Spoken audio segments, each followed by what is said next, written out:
Hello everyone, we are Group 4. I'm Mina Ote and the other group members are Pierce and Frame.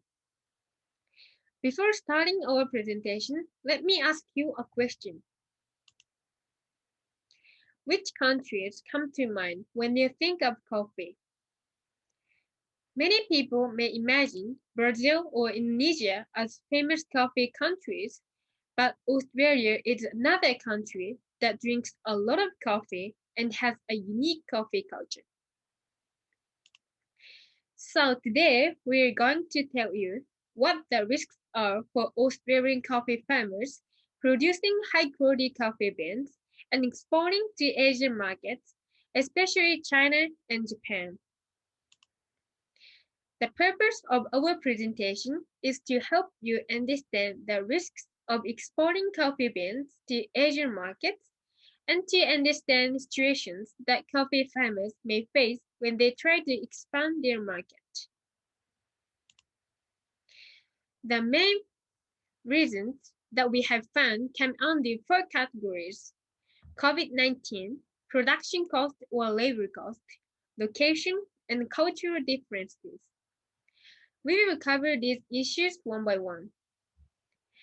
So now we will start from the first risk, COVID-19, and I will now hand over to Pierce. The first risk of exporting coffee beans to China and Japan is the unpredictability of COVID-19. The virus has had a significant impact on the hospitality industry, which is our target demographic. People working from home drive down their sales, and sudden lockdowns cause it to plummet even further. This creates an environment where they may not want to risk investing in a new coffee bean type because their sales are already unpredictable. Production costs is another major issue with Australian farming. This is because Australia has higher labour costs than other countries that export lots of coffee, such as Brazil and Colombia. This creates a situation where our coffee beans are more expensive than others, so we would have to reduce our profits heavily to have a competitive price. Another advantage countries such as Brazil and Colombia have is their location. Coffee requires fertile mountainous lands to grow with plenty of water.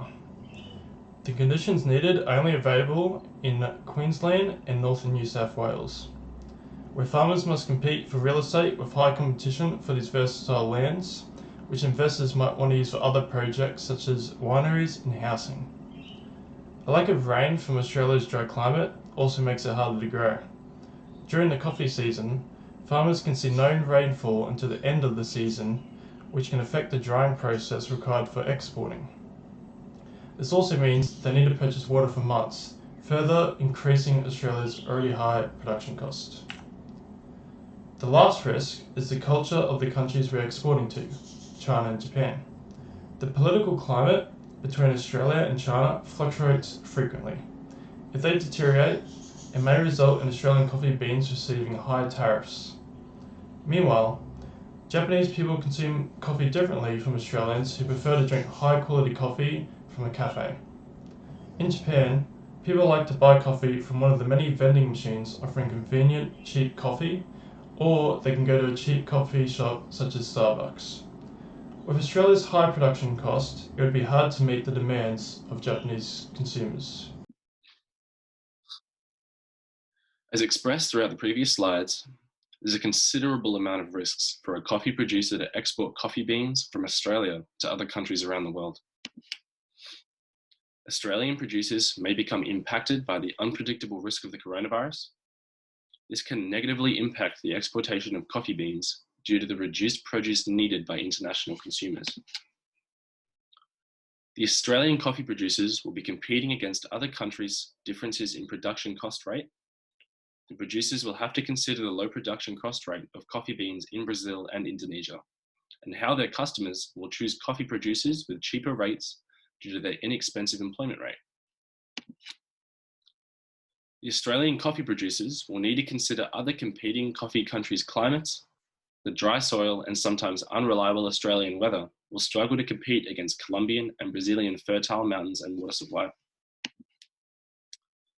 The Australian coffee producer must also respect the other country's coffee culture and understand how and when the local coffee drinkers will consume the product. This will affect the amount of coffee each country will be needing. The Australian producers will need to acknowledge these negative aspects of coffee exploitation before investing time and money into international consumers. Thank you everyone for taking the time to listen to our presentation today regarding coffee beans.